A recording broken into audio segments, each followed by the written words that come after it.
Could it be any darker? Allie complained softly as she stared up at the cloud-filled night sky that covered the only light she had, the moon.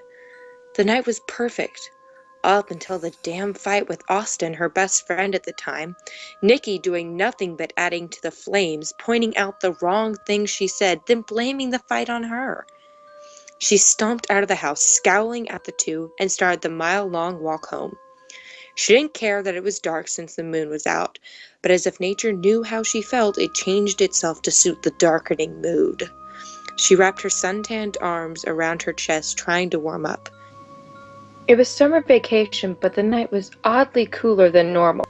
Up till now, she only felt rage, the one thing that seemed to be giving her body warmth, but now that she had time to think, her rage calmed to a small ember, and the wind that was picking up sent a chill down her spine and goosebumps across her flesh. I should have stayed. Could have at least got a ride home after things calmed down, she mumbled to herself, but of course she didn't. She was acting upon her own emotions at the time. A car passed her. She became stiff, hoping it wouldn't stop. It didn't. That was her odd fear. She had nightmares of being picked up by a stranger, and, well, you can see where that's going.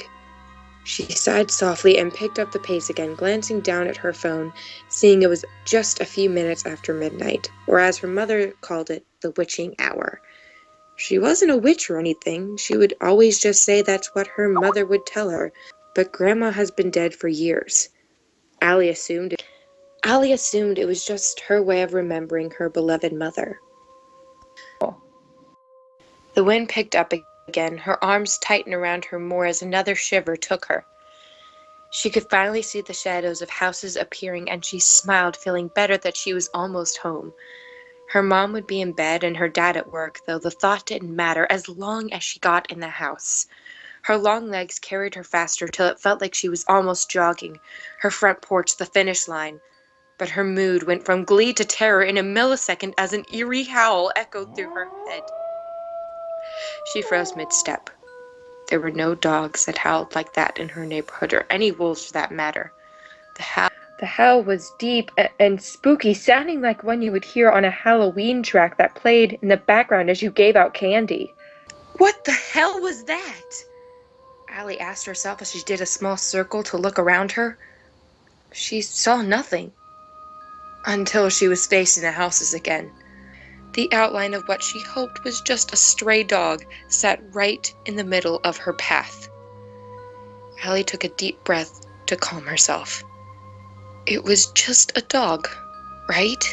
It's just out enjoying the night like she was. She quickly crossed the street to the other side so not to bother the dog and continue walking, but she gasped when she saw the dog now sitting on this side of the street as well. Why was it following her? It was a creepy animal, but she was not going to let it keep her from getting home. She started walking towards it. Maybe it would just move out of her way. The closer she got to it, the more she could make things out.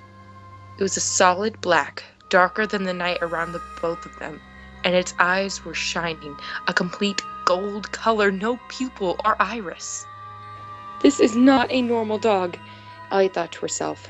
Finally, she was just feet away from this beast, and it had yet to move an inch. Hey there, big guy. Shouldn't you be home? She asked it as she reached a shaky hand towards its head. The dog reacted in seconds, growling and pouncing at her. Allie let out a shriek and covered her face, but all that hit her was a loud whistle of wind, knocking her down with how fast and how hard it came at her. She panted and scrambled to her feet, a hand covering her racing heart as she started running full speed. That thing was not a dog, wasn't even a wolf, probably whatever the hell it was. Allie did not want to see it again. But she did. Allie backed away slowly as it started advancing towards her. A predator hunting its prey feeling swooped through her mind. What the hell is that thing? She mumbled, her voice hitching in her throat as she whined, beginning to feel tears sting at her eyes. The beast was inches from her before vanishing yet again like smoke, right when she bumped into someone. or something behind her.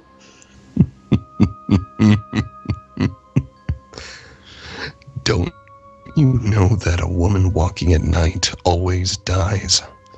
Has there ever been a happy ending? He yanked her around to face him. Allie's frame shook with pure fear as she stared at the male. He wore a flannel jacket with the sleeves rolled up and a black shirt. A necklace hung around his skinny neck with a feather charm and a crystal of some sort dangling together at the end. His hair was either black or a very dark brown. Allie wasn't sure with there being barely any light. The last thing she had no choice but to notice were his wide eyes, the same glowing gold as the dog that followed her. Once her attacker's image was burned into her brain, he snickered. I'm feeling pretty hungry tonight. Will you satisfy me? He asked with a grin. The dog that had been following her yet again made an appearance, but it was much more sinister than before. Its fur whisked around itself like smoke, even though there was no wind blowing at the time. Its eyes, as big as plates as it stared into her eyes. The gold now glowed bright, with its Cheshire smile exposing all its yellowed fangs, giving it more of a wolf-like feel. It gave a growl sound, melding into its master's shadow as well as Allie's. Please, she begged as the tears finally broke through. He chuckled. I love it when they beg. Always gives them a better taste. He laughed as a hand cascaded down to her throat, holding her in place. Yeah. Sobs broke through Allie's lips the moment he started choking her, but not enough to cut off her airway, which puzzled her. But at this point in time, she didn't care. She didn't care about anything right now, Stop actually. struggling now. It was as if everything she ever loved just seemed pointless as she became weaker, tired, and emotionless. As she grew weaker, it seemed her attacker was growing stronger as his grin turned into a twisted smile and his hand tightened more and more until a pop rang in my ears, and my food became limp.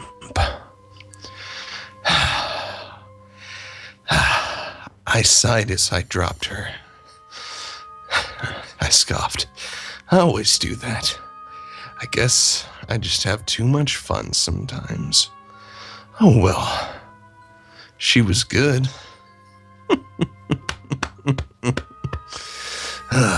My shadow detached from me again, formed itself back into my little buddy wolf.